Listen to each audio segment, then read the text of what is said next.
कहानी किस्से तो हर कोई सुनता है, लेकिन आज कुछ आग लगा देने वाले, इतिहास बना देने वाले ऐसे किस्से सुनाऊंगा जिन्हें सुनने के बाद दिल चाहकर भी बड़े सपने देखने से नहीं रुकेगा और तुम चाहकर भी अपने सपनों के लिए मेहनत करते करते नहीं थकोगे।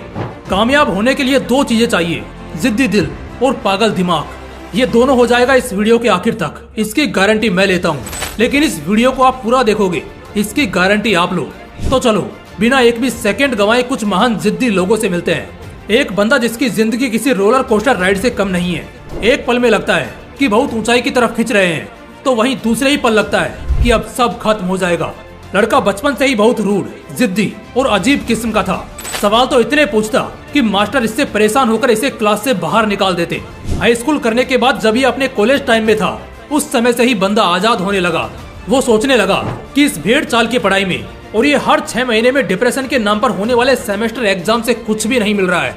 वो देखता है कि उसके साथ के जितने भी थे सब दिन रात बस असाइनमेंट और प्रोजेक्ट के पीछे पड़े हुए हैं। उस बंदे ने कॉलेज ड्रॉप आउट किया और वो करने लगा जिसमें उसे मजा आता था।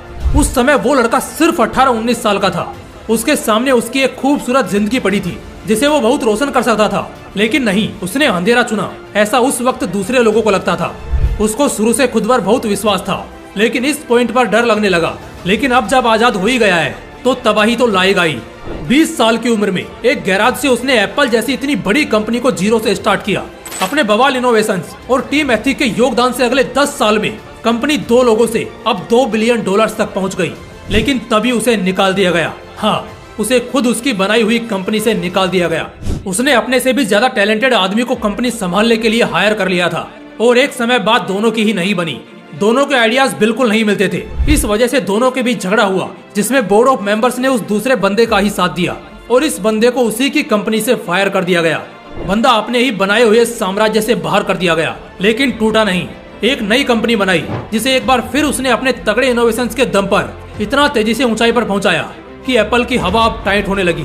ये बंदा इतना जिद्दी था कि किसी भी प्रोडक्ट पर तब तक काम करवाता जब तक वो प्रोडक्ट दुनिया का सबसे परफेक्ट प्रोडक्ट ना बन जाए।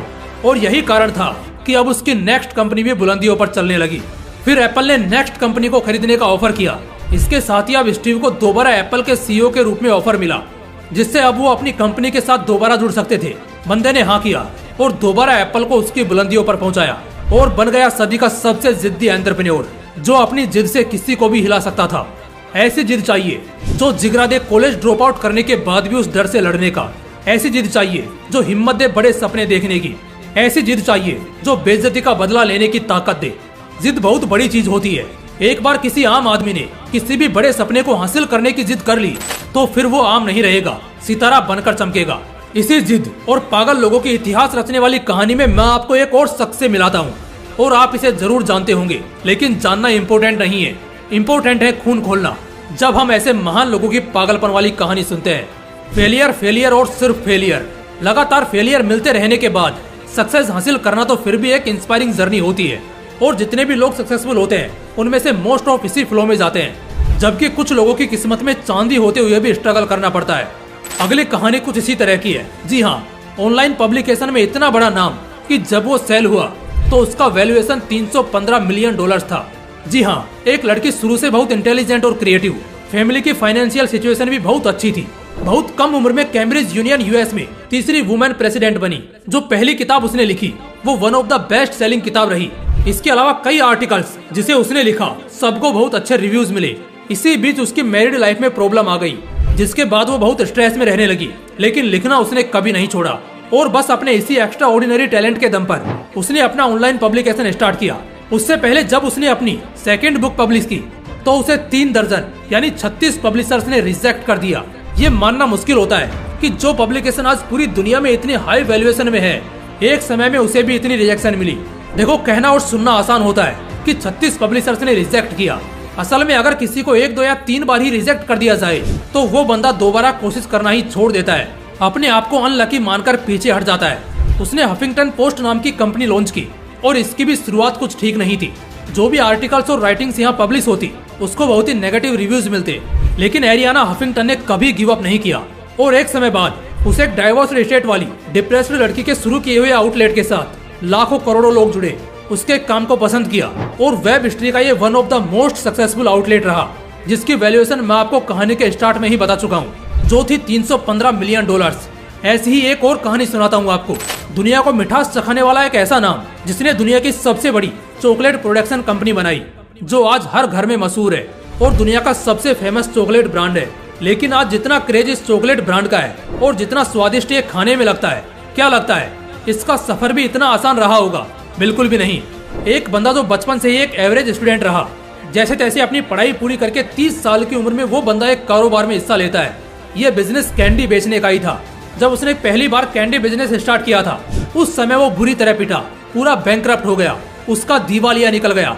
ये शब्द है ना बैंकरप्ट, सुनने में जितना नॉर्मल लगता है, जब असल में होता है ना तो बड़े से बड़े महारथियों की भी फट जाती है, क्योंकि इसमें बदनामी, हौसला, पैसा, पूंजी सब एक साथ दम तोड़ते हैं। खैर, अगले 6 साल तक वो कड़ी मेहनत करता रहा, पैसा बचाता रहा, खुद को संभालता रहा और फिर पहुंचा न्यूयॉर्क, एक बार फिर बिजनेस की दुनिया में कदम रखने। न्यूयॉर्क में उसने अपना दूसरा और एक बार फिर कैंडी बिजनेस शुरू किया, लेकिन इस बार भी हाथ कुछ नहीं लगा। वो बंदा फेल हो गया। 2 बार बुरी तरह पिट चुका था, लेकिन वो हार मानने को कहाँ तैयार था। वो शांत रहा और अपना काम करता रहा। ठीक 10 साल बाद 1886 में उसने फिर कैंडी का बिजनेस शुरू किया। उसने लैंकेस्टर कार्मेल नाम की कंपनी खोली। यह उसका तीसरा ट्राई था। क्या लगता है इस बार उसे सफलता मिली होगी? हाँ, इस बार उसे कामयाबी हाथ लगी। इस बार अपनी पुरानी गलतियों से सीखकर और कुछ बहुत स्वादिष्ट बनाकर उसने खूब मुनाफा कमाया। लेकिन अभी तो उसने जरा सी उड़ान भरी थी, पूरा आसमान अपने नाम करना तो अभी बाकी था।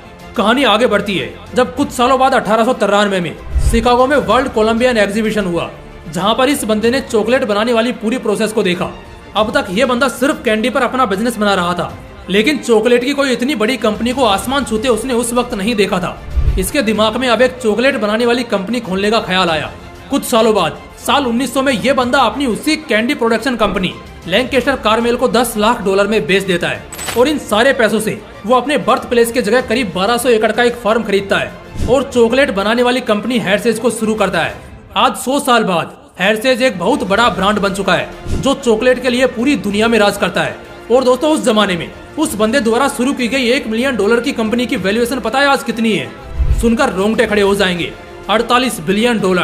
जिस बंदे से अभी मिलवाया, उस बंदे का नाम है मिल्टन हेर्शे, जो बार बार नाकामी की मार खाकर भी इतना ऊंचा पहुंच गया सिर्फ इस वजह से क्योंकि वो जिद्दी था। और जब वो 2 बार बुरी तरह बर्बाद हुआ तो उसकी जिद और बढ़ गई और आखिर में बंदे ने वो हासिल कर ही लिया, जो शायद उसकी किस्मत भी नहीं चाहती थी।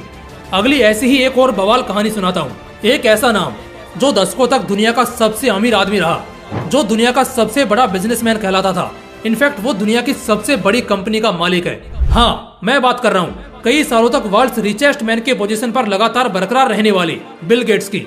सालों से बेशक ये दुनिया के सबसे रईस शख्स रहे और इन्होंने माइक्रोसॉफ्ट जैसी इतनी बड़ी कंपनी बनाई, लेकिन क्या लगता है इनको यह सक्सेस एक दम से मिली थी?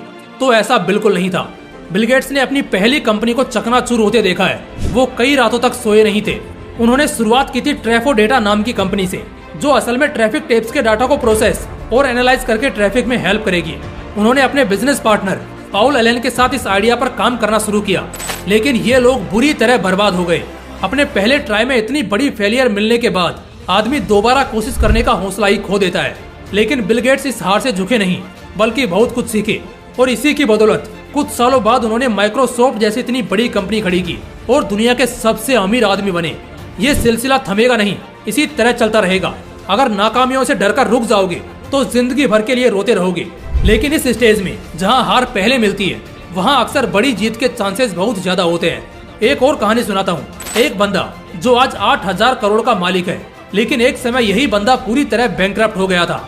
बेसबॉल का शौकीन एक शख्स जिसका नाम जॉर्ज स्टीनब्रेनर था, उसने 1960 में एक छोटी सी टीम खरीदी, क्लीवलैंड पाइपर्स नाम की। जॉर्ज ने अपने हिसाब से इस टीम को डायरेक्शन दिया और अंजाम ये हुआ कि इस टीम को खरीदने के महज 2 साल बाद, यानी साल 1962 में पूरी फ्रेंचाइजी बैंकरप्ट हो गई, यानी पूरी की पूरी कंगाल। इस इतनी बड़ी हार का इतना बुरा असर पड़ा कि कई सालों तक जॉर्ज में वो हिम्मत दोबारा नहीं जागी। कुछ सालों बाद साल 1970 में जॉर्ज ने दोबारा इस टीम को प्रैक्टिस कराया और इस बार भी लगातार स्ट्रगल करना पड़ा और कई बार करारी शिकस्त मिली। 1980 और 1990 के दौरान इस टीम ने बहुत सारी हार झेली। इस वजह से जॉर्ज को बहुत क्रिटिसिज्म मिला, लेकिन जॉर्ज ने हौसला नहीं खोया।